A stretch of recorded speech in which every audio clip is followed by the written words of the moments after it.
வணக்கம். இன்று பெரி arthritis R frozen shoulder இதை பற்றி தான் இந்த வீடியோவில் பார்க்க போகிறோம். அதிக நண்பர்களுக்கு இது போன்ற கம்ப்ளைண்ட்ஸ் இருக்கின்றது.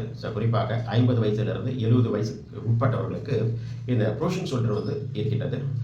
ஆண்களை விட பெண்களுக்கு இந்த ப்ரோஷன் ஷோல்டர் அதிகமாக இருக்கின்றது. குறிப்பாக சக்கரை நோய் கட்டுப்பாடு இல்லாமல் இருப்பவர்களுக்கு இந்த பெரி ஆர்த்ரைட்டிஸ் ப்ரோஷன் ஷோல்டர் அதிகமாக இருக்கின்றது. சுகர் ஸ்டார்ட் ஆக ஆரம்பத்தில் 1 or 2 இயர்ஸ் ஒன்றுமே தெரியாது. கட்டுப்பாடாக இருந்தால் ஆல்ரெடி நான் சொல்லியிருப்பேன், சுகர்ன்றது ஒரு நோய் கிடையாது, ஒரு குறைபாடு. அந்த குறைபாடே வராமல் கட்டுப்பாடாக வைத்துக்கொண்டால் எந்த ஒரு பிரச்சனைகளும் வராது. அப்போ அந்த கட்டுப்பாடு இல்லாதப்போ தான் சைடு எஃபெக்ட், அதன் மூலம் வரக்கூடிய பின்விளைவுகள் அதிகம். அந்த வகையில் கட்டுப்பாடு இல்லை என்றால் இது போன்ற சிம்டம்ஸ், அது பெரிய ஆர்த்ரைட்டிஸ், அது ப்ரோஷன் ஷோல்டர் கம்ப்ளைண்ட்ஸ் வருகின்றது. அப்போ இதை குணப்படுத்தவே முடியாதா டாக்டர், எனக்கு 5 to 10 இயர்ஸாக இதனால் நான் பாதிக்கப்பட்டிருக்கேன், அதிக வலி இருக்கின்றது என்று சொல்கிறாங்க.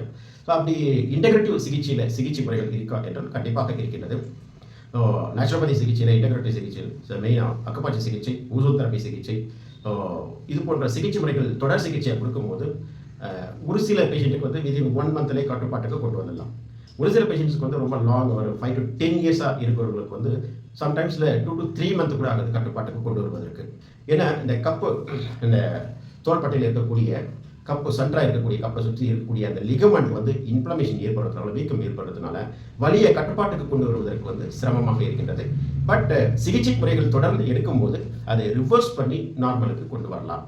ஸோ ஹோலிஸ்டிக் வெல்னஸ் கேர் சென்டரில் ரெகுலராகவே 5 to 7 பேஷண்ட்ஸ் இந்த ப்ரோஷன் ஷோல்டர்னால் பாதிக்கப்பட்ட பேஷண்ட்ஸுக்கு சிகிச்சை கொடுத்துட்ருக்கோம். நல்ல பலன்கள் இருக்கிறது. ரிவர்ஸ் பண்ணி நார்மலுக்கு கொண்டு வரலாம். ஆகவே ப்ரோஷன் ஷோல்டர் விட்டது, லைஃப் லாங் ஃபுல்லாகவே நம்ம இதே போன்று தான் இருக்க வேண்டும் என்று கிடையாது. இதற்கும் தீர்வு இருக்கின்றது. ஆகவே இது போன்று மீண்டும் ஒரு நல்ல தலைப்புடன் பார்ப்போம். நன்றி, வணக்கம்.